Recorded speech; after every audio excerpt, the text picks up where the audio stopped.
말씀 함께 보겠습니다. 히브리서 11장 1절입니다. 히브리서 11장 1절 함께 말씀 1절만 읽도록 하겠습니다. 다 같이 시작. 믿음은 바라는 것들의 실상이요 보지 못하는 것들의 증거니. 아멘. 주께서 오늘도 우리 가운데 좌정하시고 우리의 예배 속에 함께 하실 줄 믿습니다. 잘 지내셨어요? 감기 걸리신 분 없으십니까? 추워질 때 감기를 더 많이 걸리더라고요. 네. 자, 오늘도 우리가 때로는 몸이 불편하고 때로는 생각한 대로 일이 안 되고 때로는 어려운 일이 겹친다 할지라도 기쁜 일보다는 어려운 일이 참 많은 것 같아요. 그런데도 불구하고 우리가 오늘도 주님 앞에 나가 주님, 내가 이렇습니다. 주님, 내 모습 아시죠? 주님 앞에 우리의 마음과 우리의 모습을 그대로 드리고 주님의 위로와 주님의 축복이 넘치는, 그래서 새로운 힘과 용기로 또 한 주간을 시작하는 그러한 귀한 예배의 시간이 되기를 주님의 이름으로 부탁을 드립니다. 아멘. 할렐루야. 자, 오늘 말씀의 제목은 뭐냐면요, 성도들이 어떻게 살아야 합니까? 라는 제목을 던지면서 믿음으로 살아야 됩니다 라는 그러한 아주 간단하면서도 정확한 그러한 답을 가지고 오늘 말씀에 임하기를 원합니다. 중세 종교개혁이 일어날 때에 이 마틴 루터가 종교개혁의 가장 선두주자였는데요. 이분이 학창시절에 이런 이야기가 있었답니다.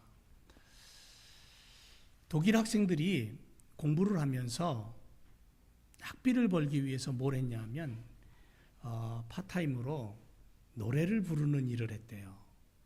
독일 사람들 노래를 참 좋아하잖아요. 남의 집 대문 앞에, 창문 앞에 이렇게 서서 노래를 부릅니다. 그러면 노래를 듣고 집 안에 있는 사람이 나와서 그 학생에게 이렇게 도네이션을 해주는 거예요. 그러면 그거를 모아서 부족한 학비나 또는 생활비를 썼다고 합니다. 물론 노래가 엉망일 때, 목소리가 음을 다스리는 그러한 엉망인 음치 같은 사람들이 노래를 부르면 그 집 안에 있던 주인이 성격이 좀 곱지 못한 사람들은 아마 어떻게 할까요? 나와서 소리를 지른다든지, 야 이 시끄러 가! 그런다든지, 아니면 눈이 온 겨울이면은 눈덩이를 뭉쳐서 집어 던지고 그런 일도 간혹 있었을 겁니다. 루터가 한 번은 어느 부잣집 창문가 앞에서 큰 소리로 노래를 부르고 있었어요. 그런데 노래를 부르다가 이렇게 창문 안을 들여다보니까 체격이 큰 집 주인이 무섭게 생겼어요. 창문 안에 보이는 모습이. 사람이 커튼을 들치고는 창문가로 이제 노래 부르는 자기를 내다보다가는 갑자기 휙 돌아서는 거예요. 그러더니 문이 확 열리는데 이런 등치에 우락부락하게 생긴 사람이 냅다 뛰어나오는 거예요. 여러분 같으면 어떻게 하겠습니까? 예? 어떻게 하겠어요? 똑같아요. 이 루터는 겁이 난 거예요. 와, 내가 노래를 정말 못 부르는구나. 사실 루터는 노래를 잘 못 불렀답니다. 겁이 난 거예요. 야, 저 사람이 화가 났구나. 그러는 순간 어떻게 하겠습니까? 냅다 도망을 가야죠. 냅다 도망가야지. 야, 이거 가만히 있다가는 우와, 저 사람한테 한 대 주워 맞겠다. 저 사람 주먹에 한 대 맞으면 나는 뻗는다. 오늘 수업 못 듣는다. 이제 그런 생각이 번뜩 드는 바람에 도망가기 시작했습니다. 근데 이게 웬일이에요? 대부분의 사람은 화가 나면 집 문 탁 열고 나와가지고는 한번 허리에다가 손 올리고 힘 한번 딱 주고 목소리 한번 지르고 나면 끝이잖아요. 근데 이 사람은 계속 쫓아오는 거예요. 이거 어떡합니까? 결국은 걸음이 늦은 루터는 도망가다가 붙잡혔어요. 헐레벌떡 붙잡혀갖고는 이야 나 이제 죽었구나 하는데 쫓아온 그 집주인이 호주머니에서 냅다 하고 뭔가를 탁 내미는 거예요. 보니까 이 집주인은 생기기는 그렇게 생겼어도 마음이 얼마나 선량한지 어렵고 힘들게 공부하는 학생들을 돕고 싶은 마음이 늘 있었던 거예요. 근데 마침 바깥에서 웬 학생이 노래를 부르니까 야 이거 잘됐다. 내가 그동안 모아놓은 거 좀 이렇게 도와줘야 되겠다. 그러고 가지고 나왔는데 도망가는 거예요. 그러니 포기할 수 있습니까? 쫓아와갖고 결국은 건네줬죠. 나는 목소리가 별로 좋지 않아 라는 생각이 늘 이 루터 마음속에 있었어요. 그러다 보니까 상대방이 어떤 행동을 했음에도 불구하고 그 행동이 그냥 평상시 같은 행동이었는데도 불구하고 루터는 어떻게 생각했냐면 저 사람이 내 목소리가 좋지 않으니까 나를 혼낼 거야 라고 생각하고 도망간 거죠. 그리고는 나중에 가서야 깨달은 것이 있었는데 뭐냐면요, 두려움의 안경을 끼고 세상을 보면 세상 만사가 다 걱정과 염려로 가득 차게 된다라는 것. 그리고 믿음이라는 안경을 끼고 세상을 보면 세상이 다 감사와 좋은 것으로 보이고 하나님의 손길로 보인다. 이 사실을 깨달은 거예요. 그래서 마틴 루터는 종교개혁을 일으켰을 때 가장 먼저 외친 단어가 뭐냐면 믿음이에요. 믿음으로 구원 얻는다. 믿음으로. 성경만으로 라는 그런 주장을 내세웠던 것이 종교개혁의 가장 큰 핵심이 아닙니까? 우리가 사는 세상, 환경도 중요합니다. 내 처지도 중요합니다. 내 모습도 중요합니다. 그런데 그 환경을 어떤 안경을 쓰고 보느냐에 따라서 해석이 달라지는 거예요. 그 해석에 따라서 나의 삶이 또 달라지는 거죠.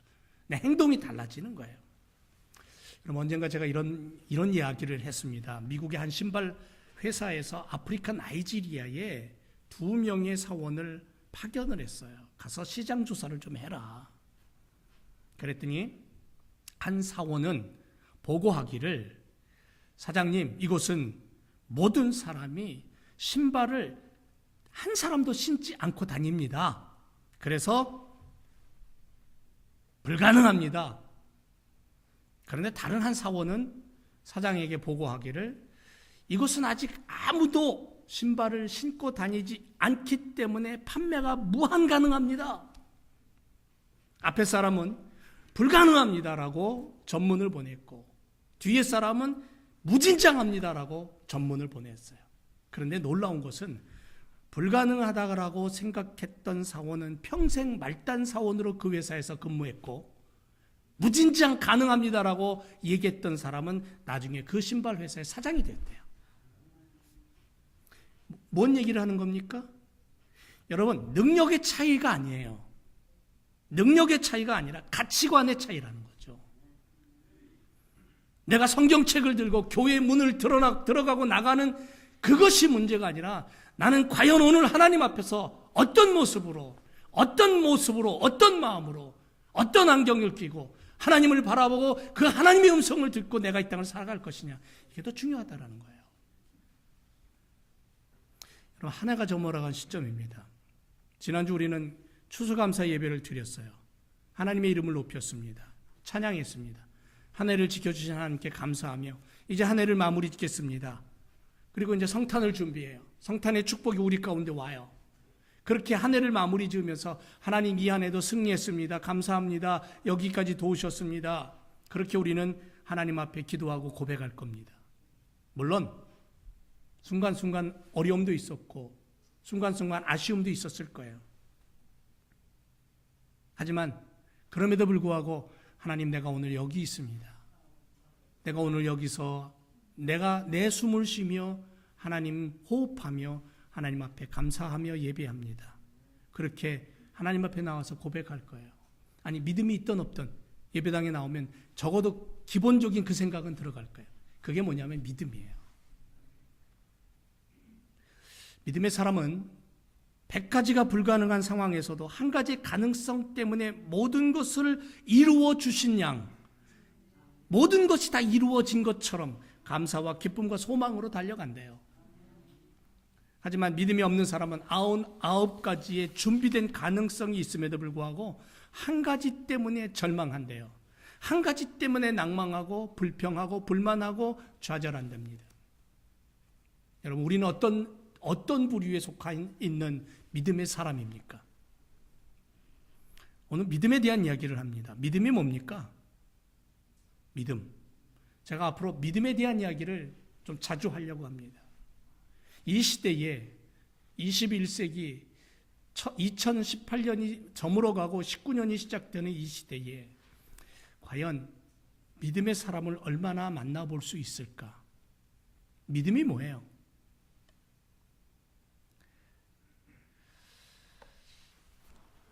여러분, 심장이 뛰는 것을 어떻게 알 수 있습니까? 응?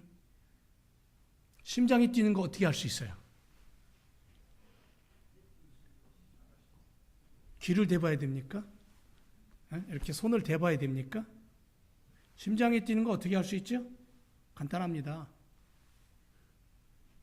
내가 움직이는 것으로 알 수 있어요. 내가 살아있다는 것으로 알 수 있어요. 여러분, 내가 살아있다는 것은 무슨 얘기입니까? 내가 숨을 쉰다는 거예요. 그러면 내가 숨을 쉬기 위해서 필요한 게 뭐죠? 공기예요. 공기, 산소가 있어야 돼요. 지금 어저께 뉴스에도 보니까는 전 세계적으로 미세먼지가 심각합니다. 미세먼지가 이제는 아주 암이나 이런 심각한 질병의 하나로 자리를 잡았어요. 미세먼지 때문에 속에 폐가 망가지고 죽을 병이 드는 거예요. 전 세계적으로 심각합니다. 미세먼지가. 우리는 너무 좋은 환경에서 사는 거예요. 너무너무 감사해요. 그렇다면 뒤집어 놓고 다 반대로 다른 생각을 한다면 성경이 살아있음을 보여주는 방법은 뭐예요? 여러분, 이거 성경이요. 이거 까만 건 글씨고 요즘은 빨간 건 예수님의 말씀이고 흰 건 종이에요. 성경이에요. 여러분 집에 한두 권씩은 다 있어요. 교회 문턱도 안 닫는 사람도 집에 가보면 성경책 한 권씩은 꽂혀 있을 거예요. 우리는 이걸 하나님 말씀이라고 그래요. 이 성경 하나님의 말씀이 살아있다 믿으십니까? 그러면 어떻게 이게 살아있는 거예요? 성경이 살아있음을 어떻게 보여줄 수 있습니까? 방법이 뭡니까? 간단해요. 성도들이 하나님의 말씀을 가지고 실천해서 그 성경 말씀이 성도들의 삶을 통해 보여지면 성경이 살아있는 거예요. 그래서 성경 우리에게 늘 그렇게 얘기합니다. 여러분, 제가 지금 설교합니다. 설교 말씀은 소리로 듣습니다. 보이지 않습니다. 만져지지 않습니다. 하지만 선포된 말씀이 성도들의 귀와 코와 가슴과 걸음걸이에 실천적으로 보이는 모습으로 나타난다면, 만져진다면 그 설교는 성도들 속에 살아 역사하는 능력이 되는 거예요. 우리 하나님 보이지 않습니다. 영이십니다. 그런데 영이신 그 하나님이 내 안에서 나와 함께 역사할 때에 그 하나님은 사람들 속에 만져지는 거예요. 사람들 속에 느껴지는 거예요. 음악을 하는 작곡가가 하나님부터 영감을 받아서 악보를 정리하면서 곡을 만들어내고 그 곡을 연주하는 연주자가 그 영감받은 작곡자의 그 영감을 동일하게 느끼면서 연주를 할 때에 그것을 듣는 사람들의 가슴이 움직이고 만져지는 거예요. 그게 살아있는 거예요. 믿음이라는 것은 뭐냐면 어떤 영적인 대상을 믿는 행위라 그랬어요. 사전 한번 찾아보세요.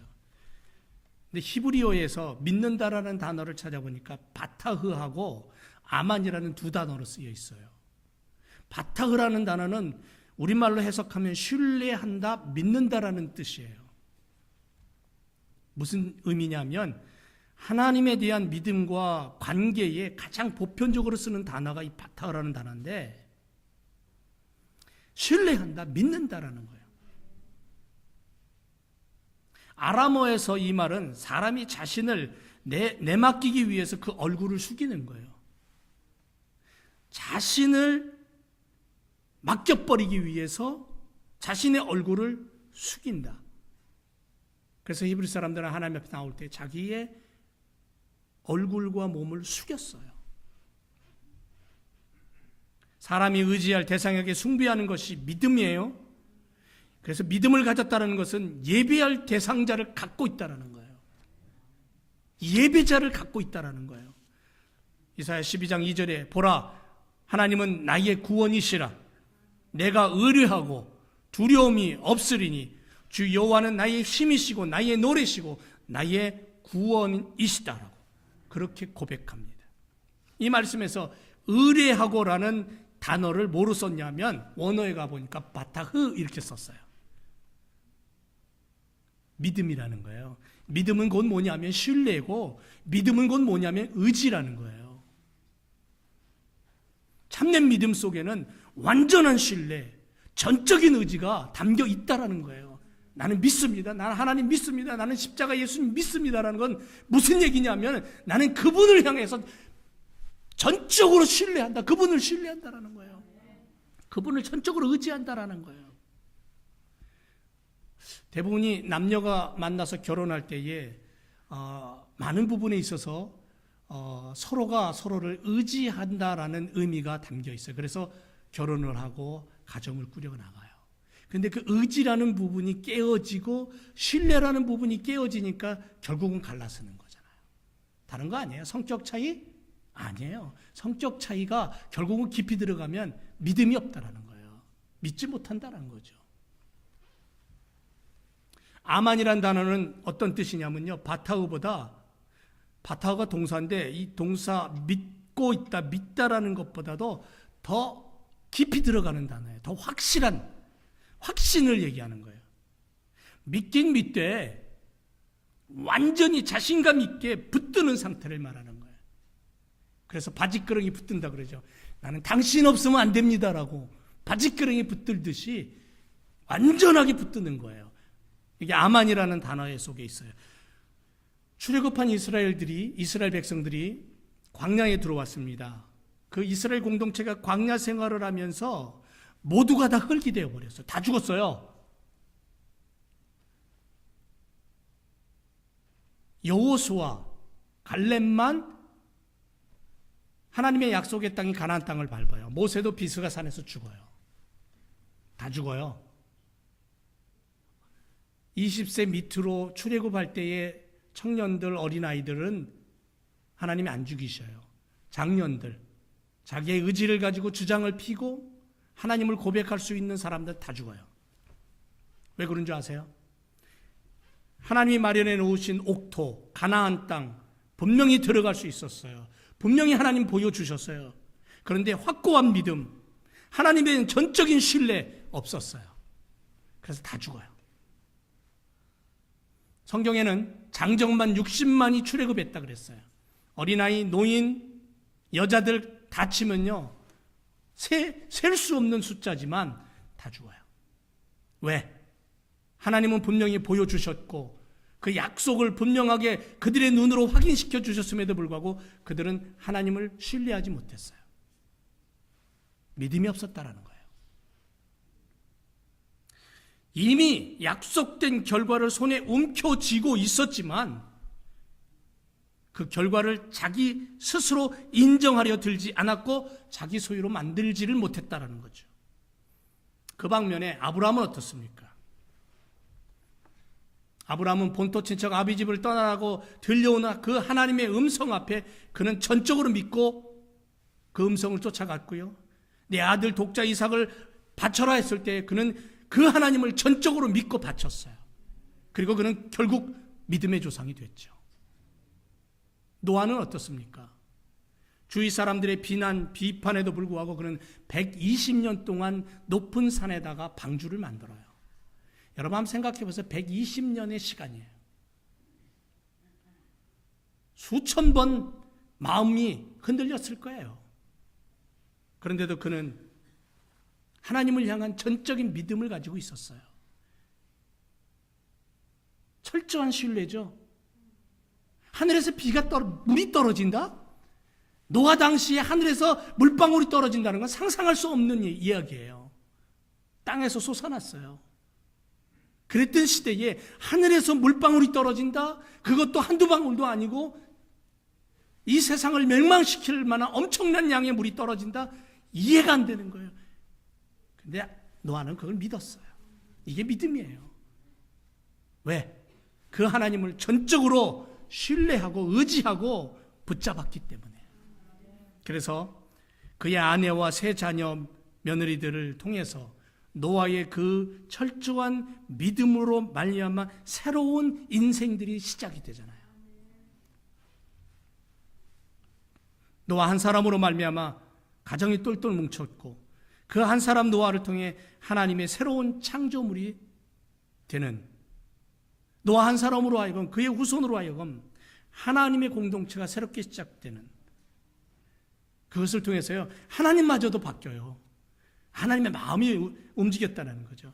사람 지으심을 한탄하셔서 완전히 다 없애버리시고 싶었던 하나님의 마음이 움직여서 노아의 가정을 살리시고 그 방주 안에 하나님의 피조물들, 비둘기 또는 짐승들 살리시잖아요. 전 인류의 멸망을 하나님의 계획을 수정하게 만드는 인물이 바로 노아예요. 노아와 무지개 언약을 통해서 하나님이 얼마나 기뻐하시는가를 우리는 알 수가 있겠죠.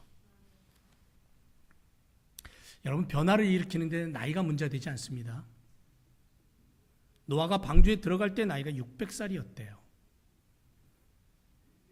하나님의 일을 위해 믿음으로 도전하는 사람은 변화를 추구하게 되고 정말 하나님의 바지끄레기, 하나님 바지 입으셨는지 모르겠지만 하나님의 바지끄레기에도 붙잡고 전적인 신뢰와 하나님을 의지하는 믿음만 있다면 그 믿음으로 말미암아 하나님은 이 시대를 바꿔놓으신다는 거예요. 그래서 믿음이란 바타흐처럼 하나님의 역사하심과 능력을 믿고 나의 삶 전체를 맡기는 신앙의 자세이면서 아만처럼 나에게 구체적으로 약속하신 하나님의 말씀을 확고히 믿고 믿음의 고백으로 실천하면서 하나님을 전적으로 따라가는 삶이 곧 믿음이라는 거예요. 그렇다면 성경에서 쓰여지고 있는 이 단어의 의미, 바타흐나 아만 같은 이 단어의 의미가 과연 내게는 정말 믿음으로 가지고 있느냐? 나는 그런 믿음의 사람인가? 오늘 한번 내 마음속에 물음표를 한번 던져보세요. 지금 이 시간 아브라함 같은 믿음의 확고함 우리들에게 있어야 될 줄로 믿습니다. 노아가 믿음으로 변화의 주인공이 되었던 것처럼 믿음의 선배들이 불가능을 가능으로 바꾸고 비난과 조롱과 수치와 모욕을 믿음으로 견디어서 승리했던 것처럼 우리 제일교회 성도들이 오늘 오직 주님만, 그 하나님만 전적으로 신뢰하고 믿음으로 나아가서 승리를 노래하는 인생이 되어야 될 줄로 믿습니다. 여러분, 우리의 믿음은 예수님부터 시작됐어요. 예수님이 우리에게 뭐라 그러셨냐면 겨자씨만한 믿음만 있어도 이 산을 들어 바다에 던지우게 될 것이다. 그렇게 말씀하셨어요. 마태복음 21장 21절에 그렇게 말하죠. 너희가 겨자씨만한 믿음만 있어도 의심치 아니하면 그대로 되리라. 예수님은 우리에게 수없이 많은 말씀들을 들려주셨는데 그중 대부분이 믿음에 관한 것이었어요. 믿음.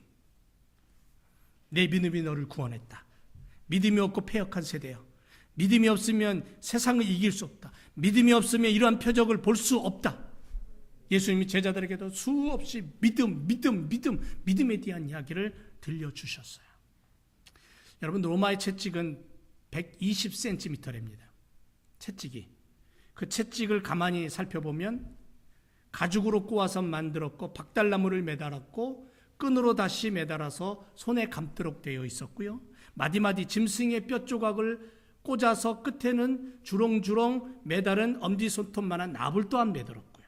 그러니까는 그 로마의 형벌을 가하는 채찍은 그 마디마디마다 전부 상처를 내는 아주 잔혹한 무기였어요.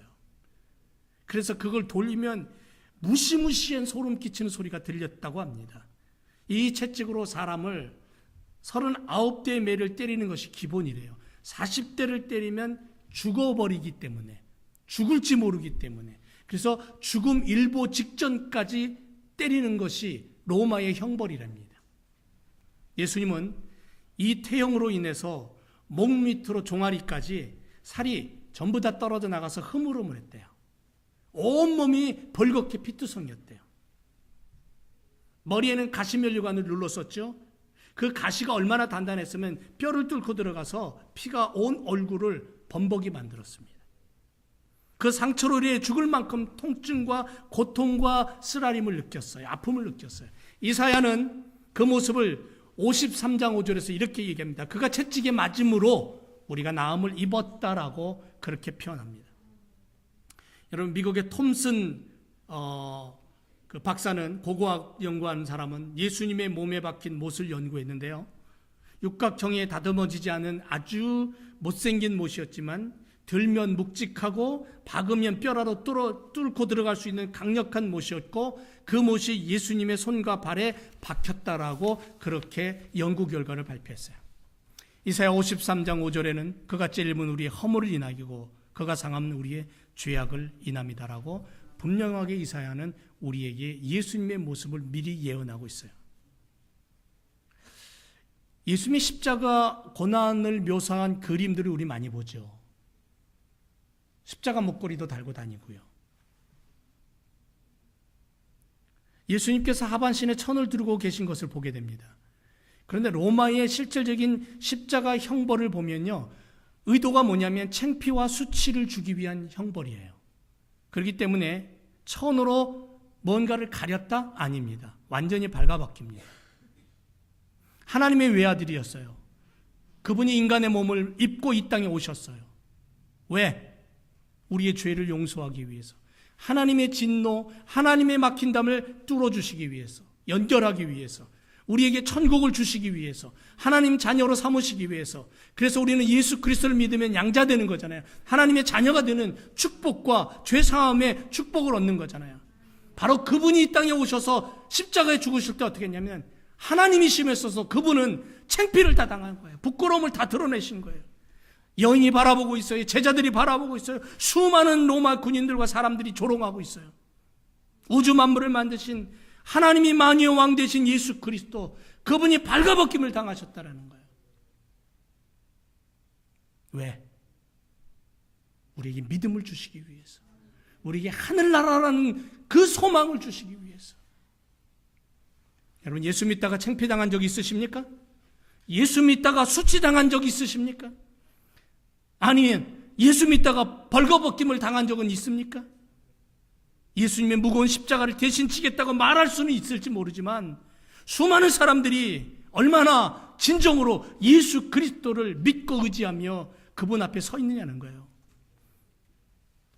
행여 그 십자가 짓밟고 지나가지는 않을까요? 행여 예수 믿는 것이 부끄럽다고 예수님 욕하고 있지는 않습니까? 사랑하는 제일교회 성도 여러분, 예수님 만나셨습니까? 이 시간 우리 마음속에 그렇게 한번 물어보세요. 사랑하는 재영아, 너 예수님 만났니? 너 정말 예수님 믿는 거야? 여러분, 우리 인생 짧습니다. 저도 엊그제 같은데 벌써 60을 바라봐요. 금방 가요. 그런데 그 짧은 인생 마냥 내 마음대로 살 수 있을 것 같죠? 금방 갑니다. 금방 무덤 속에 들어가서 흙이 될 시간을 기다리고 있는 것이 우리들의 인생이에요. 그런데 주님은 내 평생 나를 싫다하지 않으셔요. 나를 외면하지 않으셔요. 내가 주님을 모른다고 하고, 내가 주님이 좀 귀찮다라고 밀어내도 주님은 나를 떠나지 않으시는 분이 주님이셔요. 나에게 구체적으로 다가오시는 예수님을 붙잡아야 되고 만나야 됩니다. 마귀에게 시달리고 죄의 악속에 흔들리며 살아온 우리 인생 속으로 다가오셔서 만나주시고 용서해 주시고 고통당하고 절박함 속에서도 우리를 붙잡아 주시고 당신이 십자가 지시고 수치와 비난과 벌거벗김과 창피와 부끄러움을 다 당하셔도 아랑곳하지 아니하고 나를 붙잡고 건져주시고 감싸 안으시고 보호하시는 그 주님을 내가 오늘도 붙잡아야 될 줄로 믿습니다. 그게 믿음이에요. 여러분, 은혜가 무엇입니까? 은혜는 다른 거 아니에요. 예수님 믿어지는 게 은혜예요. 그 예수님의 고통이 믿어지고 예수님의 그 수치가 믿어지고 예수님이 창피당하셨음이 내 창피로 느껴지고 예수님 맞으신 그 매가 느껴지고 그 십자가의 고통이 믿어지는 것. 우린 생각합니다. 믿으면 구원 얻는다고 했으니까 그저 내가 믿기만 하면 되는 줄 알아요. 그러나 분명히 아셔야 됩니다. 믿음 자체도 내 것이 아니라는 거예요. 믿음도 하나님이 주시는 은혜예요. 그래서 일본의 위대한 그리스도인 우찌무라 간조, 정말 위대한 신앙인이고 하나님의 일꾼인데 그는 뭐라고 고백하냐면 믿어지지 않는 것이 저주고 믿어지는 것이 은혜다라고 그랬어요. 예수님이 나의 주님으로 믿어지는 것이 믿음이고 그것이 하나님이 주신 은혜라는 사실을 우리는 분명히 깨닫고 믿음의 사람이 되세요. 내가 믿음의 사람이 되어야 돼요. 그러기 위해서는 어떻게 되면 내 마음을 열으면 돼요.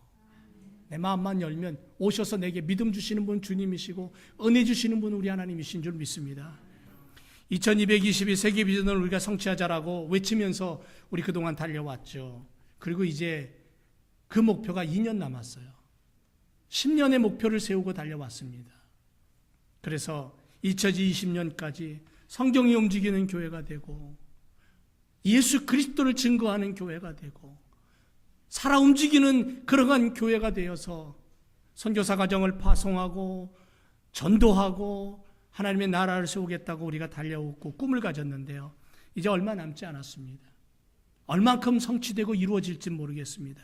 하지만 중요한 것은 믿음을 가지고 꿈꾸는 자를 향해 하나님은 일하시는 거예요. 주님의 꿈이 영혼 구원이라면 우리의 꿈도 영혼 구원이어야 되고요. 주님의 꿈이 교회를 세우는 거라면 우리의 꿈도 교회를 세우고 죽어가는 영혼을 건지는 일을 우리도 해야 될 줄로 믿습니다.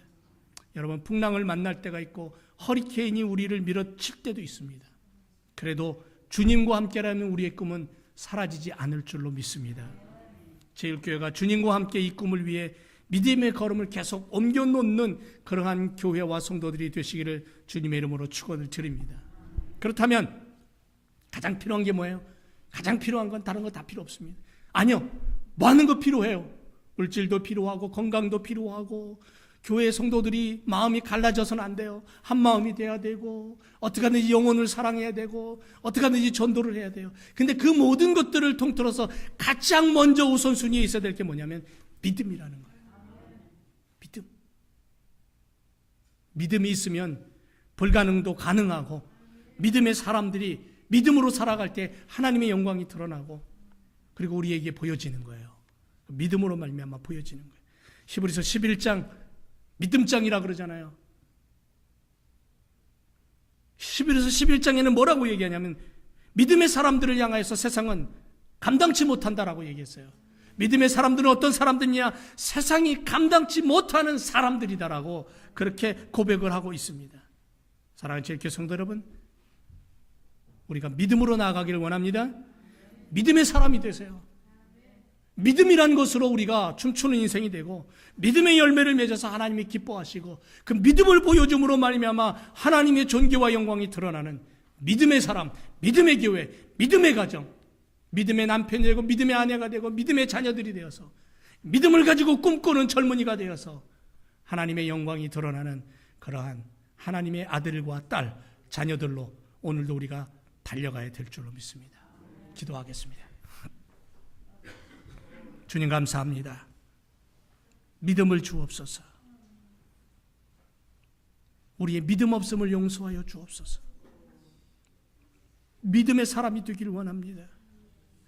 믿음은 바라는 것들의 실상이고 보지 못하는 것들의 증거라고 분명하게 말씀하고 있는 것을 우리가 붙잡고 오늘 우리에게 믿음을 주옵소서. 그 믿음이 은혜이고 그 믿음이 축복이고 그 믿음이 성령의 역사를 나타낼 줄로 믿습니다.